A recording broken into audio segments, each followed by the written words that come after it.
Olá, bom dia. Bom dia. O Sergipe Rural está no ar. Veja os destaques desta edição. Fartura no Alto Sertão. Com chuva regular em 2020, pecuaristas de Porto da Folha apostam no cultivo do milho para produzir silagem, que vai garantir o alimento dos animais durante o período da estiagem. Administração familiar aliada à tecnologia. Propriedade Rural de Frei Paulo investe em melhoramento genético e boas práticas de bem-estar animal para virar referência na produção de leite e criação de gado da raça Girolando. Retomada gradativa. Com o apoio do governo do estado, o cultivo do fumo em lagarto volta a atrair agricultores que estão novamente empolgados com o aumento do preço do produto no mercado. E ainda, em entrevista, a repórter Ingrid Colasso, chefe da divisão de governança fundiária do INCRA, fala sobre a importância do homem do campo em manter em dia o certificado de cadastramento de imóvel rural. Essas são as nossas manchetes de hoje e eu já te convido. Fique com a gente, o Sergipe Rural já começou.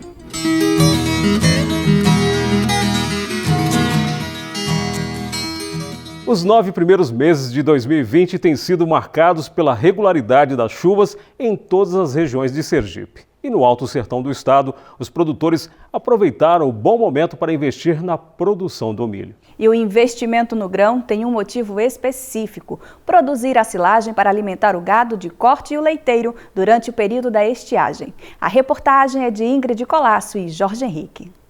Os sons que ecoam pelas plantações de milho do município de Porto da Folha são das máquinas que vêm trabalhando diariamente na colheita desse grão tão rico em nutrientes e que vem sendo, a cada ano, a grande salvação para os criadores de gado, pois dele é feita a silagem, que vai servir de alimento para os animais em períodos de grande estiagem. Graças a Deus, as chuvas começaram cedo do ano. A produção de silagem também não está sendo aquela produção muito apertada, como a gente fala, do que quando você tem uma janela muito curta de plantio, a colheita também ela fica muito curta e muitas vezes a gente não consegue colher.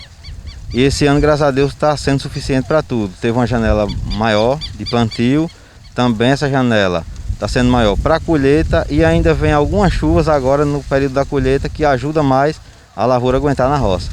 Seu Adilson, pequeno pecuarista da região, soube aproveitar e bem o período abençoado com muitas chuvas. E agora vem colhendo uma boa safra de milho, que ele já está transformando em comida para o rebanho.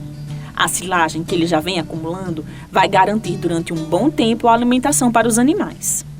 Essa silagem aqui dá para eu sustentar meu gado até o mês de janeiro, dezembro, até o final do ano, até a colher outra.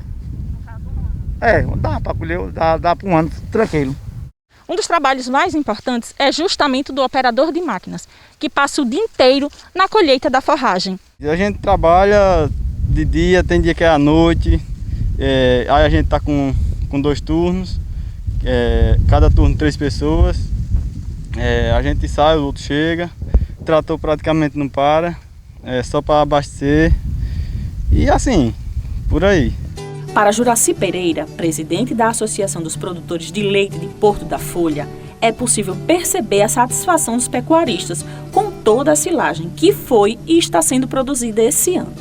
Diretamente ela vai refletir no futuro próximo, que ela não está sendo usada ainda, está sendo colhida e armazenada. Mas a gente já pode dizer que ela já está influenciando no aumento da produção, porque o produtor, quando ele tem expectativa de que vai ter ração guardada, ele segura seus animais na propriedade, não vende animais e com isso a produção melhora. A grande produção de silagem desse ano já vem refletindo na produção leiteira do município. Na verdade a gente vê assim, os produtores muito satisfeitos, principalmente o que a gente conversa é os nossos associados. O pessoal, todo mundo satisfeito, todo mundo plantou, todo mundo vai colher. Quem não já colheu vai colher, outros estão colhendo, todo mundo satisfeito. É um ano rico esse, que a gente pode chamar aqui de um ano rico, para a gente que produz leite aqui no sertão de Sergipe.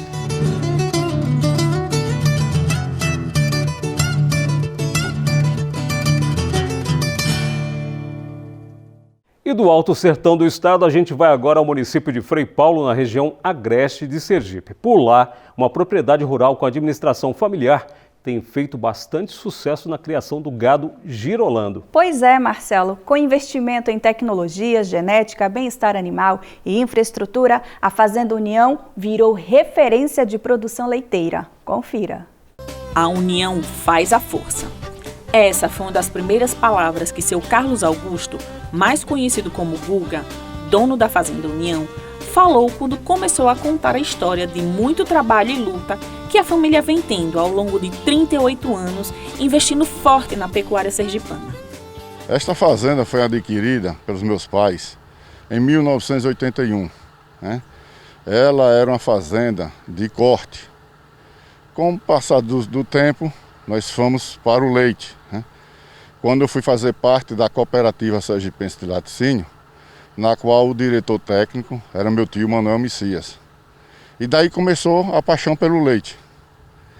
Com o desencarne de meu pai, em 2017, eu assumi a fazenda e a transformei em leite, acabando com o corte, ficando com leite. Fazendo várias viagens no estado de Minas, aí conheci a raça Girolando, a qual me apaixonei e até hoje estou com ela já há 4 anos, criando a raça Girolando.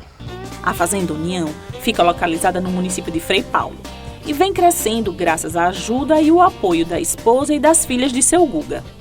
A fazenda ela é gerida pela família, Vai contando comigo, com a minha esposa, a Natécia, minha filha Carla, a médica, a Camila Paixão, que é advogada, cada uma com o seu setor, entendeu? E nisso a união faz a força. Depois de conhecer a raça Girolando, o pecuarista aumentou o rebanho e passou a investir tanto no melhoramento genético dos animais, quanto na estrutura da fazenda de cerca de 500 hectares. Um desses investimentos, que em breve irá trazer mais conforto e produtividade à fazenda, é o novo local de ordenha e a central de manejo. Estamos aqui nas novas instalações de ordenha da fazenda, na qual ela vai dar mais conforto aos animais. Nós vamos ter ventiladores, banhos de aspersão, nós vamos ordenhar 24 animais. A nossa outra ordenha é uma ordenha menor, um pé direito menor, com uma ventilação menor, então a gente está procurando melhorias, porque com as melhorias é que a gente vai aumentar a nossa parte de lucratividade, que é também importante para o agronegócio. Visando o bem-estar do rebanho, a propriedade conta com um compost bar, que é como um hotel 5 estrelas para as vacas em período de lactação. No espaço, elas têm todas as mordomias possíveis. O compost barn foi construído há 3 anos. A função dele é dar o maior conforto às vacas, onde ela encontra tudo. Onde está a alimentação, onde está a água, onde está o sal mineral e onde está a cama. Onde a cama tem esses ventiladores, que era para refrescar. E quanto mais conforto você der à vaca, mais produção de leite ela terá. Aqui dentro do compost nós temos o lote 1 e lote 2, que é de maior produção, o lote 3 e o lote 4 e as primíparas. São aquelas novilhas que estão chegando já, elas dão as suas crias e já vêm direto aqui para o compost. O lote de maior lactação, hoje ele está em torno de 36 quilos de leite. A média geral da fazenda está com 26 quilos de leite. E o mais importante de todos são as novilhas, as recém-paridas. Essas estão com 33 quilos de leite. É uma prova do conforto que o compost barn dá para esses animais. Na fazenda tem um espaço chamado de doma, onde várias técnicas são aplicadas para que os animais possam ser mais calmos e dóceis, facilitando assim o seu manejo. A importância da doma numa propriedade, ela começa desde as bezerras, e aí a gente vai começando a fazer a doma das bezerras, depois faz a doma da desmama, a doma dos piquetes, aí pega as novilhas para fazer essa doma. Existem as etapas da doma, colocação, tirar a cócega com o cotonete, os banhos, o cabresto, a corda. E aí a gente tem um funcionário que fica especializado para essa parte, para que a gente consiga mandar novilhas para os nossos colaboradores, para os nossos clientes, novilhas domadas. né, e que isso aí diminui a taxa do uso de ocitocina na ordenha, porque existe a importância do animal ele chegar no ambiente e ele já conhecer aquele ambiente que ele vai ter a ordenha. Então a gente passa os animais na ordenha previamente, para que elas conheçam o ambiente, conheçam o manejo e assim ela diminui os seus estresses. Os bezerrinhos que nascem na propriedade, assim como qualquer recém-nascido, também recebem todos os cuidados possíveis, para que possam crescer fortes e saudáveis. Assim que os animais eles nascem, né, os recém-nascidos, eles são encaminhados lá para o berçário, e lá no berçário eles ficam de 0 a 20 dias, nós dividimos em 4 lotes, né, 0 a 5, 5 a 10, 10 a 15 e 15 a 20. Depois eles são encaminhados aqui para o bezerreiro. Nosso sistema de bezerreiro é o bezerreiro argentino, no qual tem uma criação individual, né, e isso melhora a sanidade dos bezerros, porque diminui a transmissão das doenças. Aqui eles recebem o aleitamento, né, das vacas dos primeiros lotes que são ordenhados. Então eles vão receber esse leite, eles recebem cerca de 6 litros de leite diariamente. Com 90 dias eles vão começar a ser desmamados e aí depois eles vão lá para os piquetes da desmama. No piquete da desmama eles vão ser observados por mais 60 a 90 dias e depois eles começam a ir para o setor da recria. Graças a todos esses investimentos, a Fazenda União vem se destacando cada vez mais na produção e comercialização do leite no estado de Sergipe. Nós temos hoje uma lactação de 4.700 litros de leite dia e nosso objetivo é dobrar essa lactação com as novas instalações de compost e de ordenha e o centro de manejo. Aqui também nós temos o centro de manejo ao lado, onde vai ser feitas as inseminações, as FIVs e os tratamentos. Nós estamos também construindo um laboratório, no qual a gente vai fazer análises clínicas do leite e análises também de exames de lâminas. Vai ter também centrífugas, tudo para a gente poder fazer diagnósticos precoces.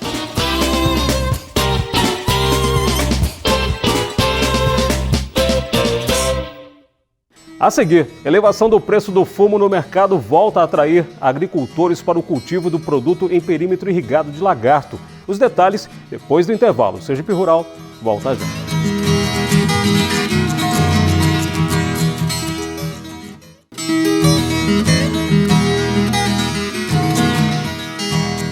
De volta do intervalo, a gente destaca agora as notícias da meteorologia. Assunto que o homem do campo está sempre atento para a tomada de decisões sobre novos plantios e renovação da criação de animais. Então, confira no mapa a previsão do tempo para os próximos dias em Sergipe. De acordo com o Centro de Meteorologia de Sergipe, o sol brilha forte no sábado e no domingo em todo o estado. Na segunda e na terça, o sol aparece entre nuvens, com possibilidade de chuva passageira no agreste e no litoral. Já no sertão do estado, o tempo segue firme, sem previsão de chuva. Na quarta, quinta e sexta, a sensação de calor aumenta com a chegada de uma nova massa de ar quente. A temperatura durante a semana deve variar entre 21 e 34 graus. No município de Canhoba, a temperatura deve chegar aos 32 graus, 33 em Telha e 34 graus em Brejo Grande. E o município de Lagarto, na região centro-sul do estado, foi destaque em Sergipe como referência na produção de fumo. Mas nas últimas décadas, o setor viveu períodos de altos e baixos, o que resultou na redução do plantio. Mas esse cenário de desconfiança começou a mudar. Com o apoio do governo do estado, através da Coidro, a cultura voltou a atrair os agricultores. Dentre eles, os irrigantes do perímetro Piauí. E um dos motivos? O aumento do preço do produto no mercado. A reportagem é de Patrícia Dantas.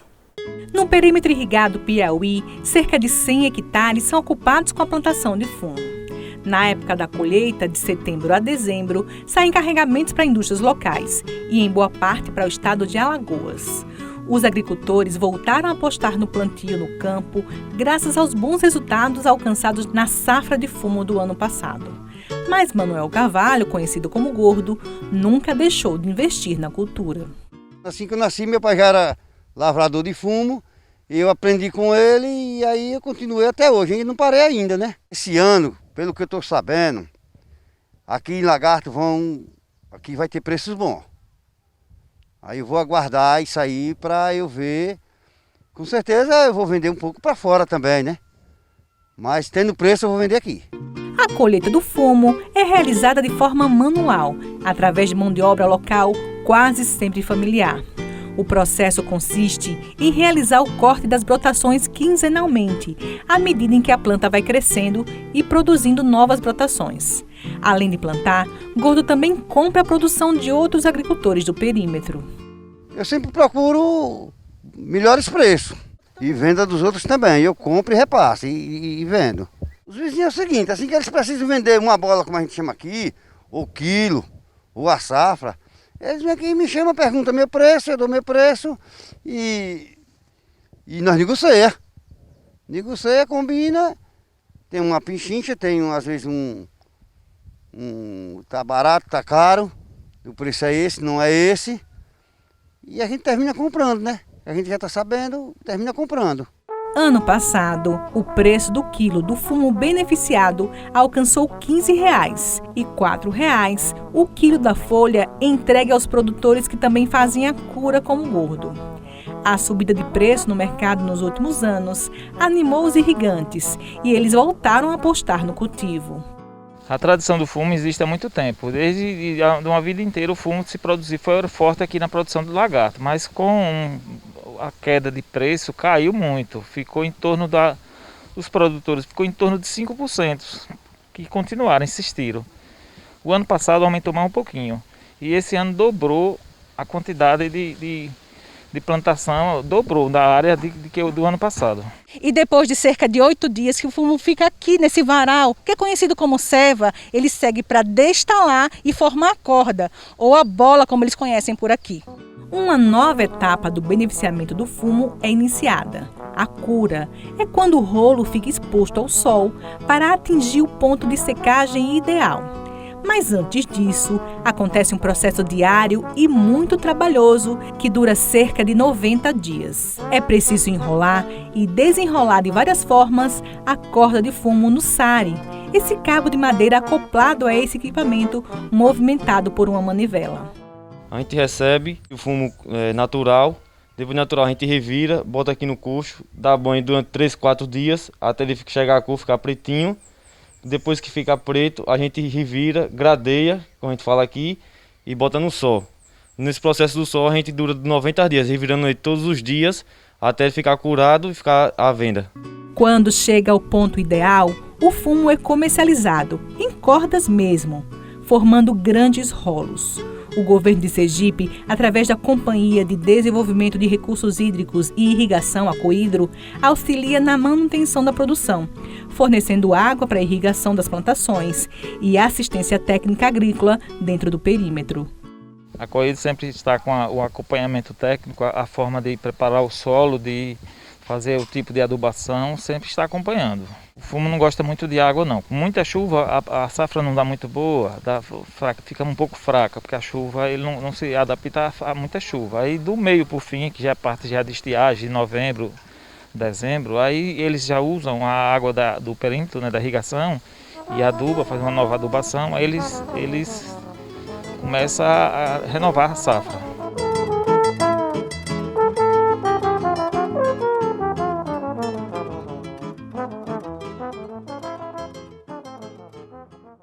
Em instantes, chefe da Divisão de Governança Fundiária do INCRA fala sobre a importância de manter em dia o certificado de cadastramento de imóvel rural. É depois do intervalo. O Sergipe Rural volta já.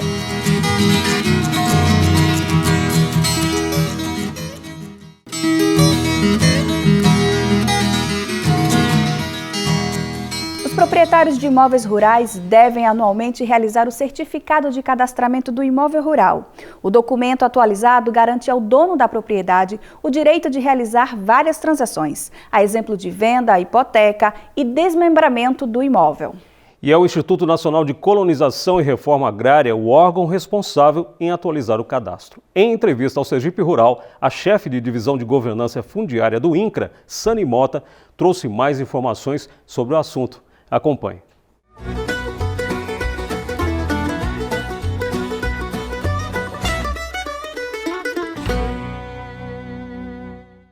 O O certificado de imóvel rural deve ser feito anualmente pelos proprietários de imóveis. O CCIR é um documento muito importante para quem tem interesse em arrendar, hipotecar, homologar ou até mesmo vender um terreno. E quem conversa agora com a nossa equipe a respeito desse assunto é a chefe de divisão de governança fundiária do INCRA, Sani Mota. Muito bom dia, Sani. Primeiro, me fala a importância do CCIR e por que ele deve ser feito anualmente. Bom dia, Ingrid. Bom dia a todos. O governo federal tem uma base de informações sobre todas as propriedades rurais, né? Propriedades ou posses ou arrendamentos que ficam no nosso Sistema Nacional de Cadastro Rural, né? O qual o INCRA é o responsável gestor por essa governança de toda essa malha, né? Então, anualmente é lançado o novo formulário para que sejam atualizadas as informações, tanto de uso do imóvel, saber se vendeu, se remembrou, se desmembrou. Então, teve qualquer tipo de alteração de utilização do imóvel, do tamanho, do endereço do proprietário, essas informações precisam ser atualizadas anualmente. No caso, para a pessoa que quer fazer essa atualização, ela deve fazer pela internet. E quem não pode, quem não tem acesso a essa internet, como é que faz? Não só por conta da situação que a gente tem vivido, né, da pandemia, a gente já tinha lançado ano passado o aplicativo que é o SNCR Mobile, né, que vocês podem buscar aí para estar instalando nos smartphones, né, ou então nos iPhones. E também tem a Sala da Cidadania Virtual, que é saladacitadania.incra.gov.br. E para as pessoas, Ingrid, que não têm acesso à internet, vocês podem procurar nos seus municípios as unidades municipais de cadastro do INCRA. A gente tem mais de 40, quase 50 salas da cidadania e unidades municipais de cadastro. Então, vocês procurem a Secretaria de Agricultura do seu município e levem lá as informações necessárias que vai ter alguém lá capacitado para poder ajudar vocês. E qual o prazo para a pessoa ela fazer esse certificado? Existe um prazo? Na verdade, assim, ela pode fazer a qualquer momento, mas sem multa e sem juros, né, até o dia 15 de setembro agora de 2020, né? O lançamento foi no dia 17 de agosto e até dia 15 de setembro vocês estão emitindo esse certificado que tem validade após o pagamento da guia nas agências do Banco do Brasil. É uma taxa cadastral, então é importante que as pessoas se antecipem, principalmente, né, não mais importante, mas tão importante quanto os pequenos produtores rurais, porque além deles terem essa tranquilidade na hora de remembrar ou desmembrar, é uma garantia também de comprovação de que eles são trabalhadores rurais para fins previdenciários também. E quem, no caso, não cumprir a data prevista, né, que é até o dia 15, quem exceder essa data vai realmente sofrer uma sanção, vai ter uma multa. Tem uma multa na taxa cadastral, sim. As pessoas, às vezes, por não terem a necessidade de não estar negociando com o terreno, não estar vendendo, nem estar comprando, não estar tendo mudança nenhuma, então meio que se acomoda e vai deixando. Mas vamos supor que ele não faça esse ano e vai fazer só lá em 2021, 2022, essas taxas vão ser cumulativas, né, e vão ter as multas e os juros aí em cima dessas taxas. Então é interessante para a gente aqui do governo federal, do INCRA, ter essas informações atualizadas, porque quando vocês precisam, quando o produtor precisa, geralmente é para prazo, ele também não consegue adquirir empréstimos bancários, linhas de crédito para agricultura familiar ou para médios e pequenos produtores, ou grandes produtores também. Eles precisam desse CCIR atualizado. Então, se eles deixam para fazer só quando aparece a oportunidade, aí às vezes não dá tempo. Então, é bom vocês estarem sempre com esse CCIR atualizado. Sani, vamos então frisar para os nossos telespectadores, quem não tem acesso à internet, vai fazer lá no seu município. Não precisa vir até o INCRA, até porque a gente está vivendo um período bem complicado de pandemia e é preciso evitar essa questão de aglomeração, né, de as pessoas estarem muito próximas. Exatamente, né? A gente tem que tomar cuidado, bastante cuidado nessas horas. A limitação que existe nos municípios é que eles só conseguem atender até um certo tamanho do imóvel, né? Lembrando que essa taxa cadastral ela varia de acordo com o tamanho do imóvel. Quanto maior o imóvel, maior a taxa cadastral. Então, algumas situações de atualização de imóveis muito grandes, ou então de imóveis que estejam com algum tipo de restrição, elas têm que obrigatoriamente serem feitas aqui na regional, aqui em Aracaju. E aí aquele e-mail que eu falei para vocês podem estar demandando isso para não ter necessidade de vir aqui. Porém, o INCRA não está ainda autorizado a atender ao público, mas a gente está com o serviço de protocolo funcionando das 8 às 13 e das 14 às 17. Então, só ele é um servidor que está recebendo só essas documentações, mas por enquanto a gente ainda não abriu para o atendimento ao público. Sani, muito obrigada, pelas suas informações. O Sergipe Rural agradece. Igualmente, à disposição e bom dia. Voltamos com vocês aí do estúdio. E o Sergipe Rural termina aqui, mas você pode ajudar na produção do próximo programa. É só enviar e-mail para sergiperural@prp.se.gov.br ou através do nosso WhatsApp. Anote o número 99894-6691. Obrigada pela companhia e até o nosso próximo encontro. Até lá!